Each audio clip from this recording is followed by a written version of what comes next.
హరే కృష్ణ. కార్తీక మాస విశిష్టత గురించి తెలుసుకుందాం. పరమశివుడికి అత్యంత ప్రీతికరమైన మాసం కార్తీక మాసం. ప్రతి సంవత్సరం దీపావళి ముగిసిన మరుసటి రోజు నుండి కార్తీక మాసం ప్రారంభం అవుతుంది. ఈ కార్తీక మాసంలో భక్తులంతా శివనామ స్మరణలో మునిగి తేలుతారు. పురాణాల కాలం నుండి కార్తీక మాసం ఒక విశిష్టతను సంతరించుకుంది. ఈ క్రమంలో ఈ ఏడాది అంటే 2025న కార్తీక మాసం ఎప్పటి నుండి ప్రారంభం కానుందో, దాని విశిష్టత ఏమిటో ఇప్పుడు తెలుసుకుందాం.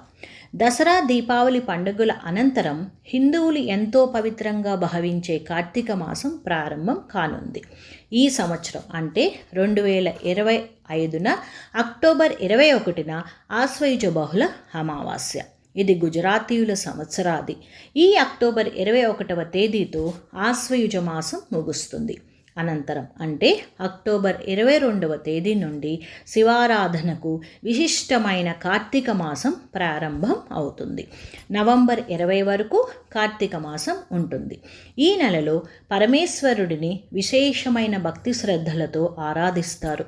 మిగతా మాసాలతో పోలిస్తే ఈ కార్తీక మాసం ఎంతో పవిత్రమైనదని, విశేషమైనదని స్కంద పురాణంలో పేర్కొన్నారు. ఈ కార్తీక మాసం అత్యంత మహిమాన్వితమైన మాసంగా అభివర్ణించారు.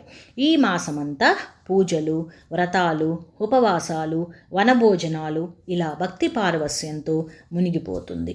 సర్వే జనా సుఖినో భవంతు, లోకా సమస్తా సుఖినో భవంతు, శుభం భూయాత్. హరే కృష్ణ.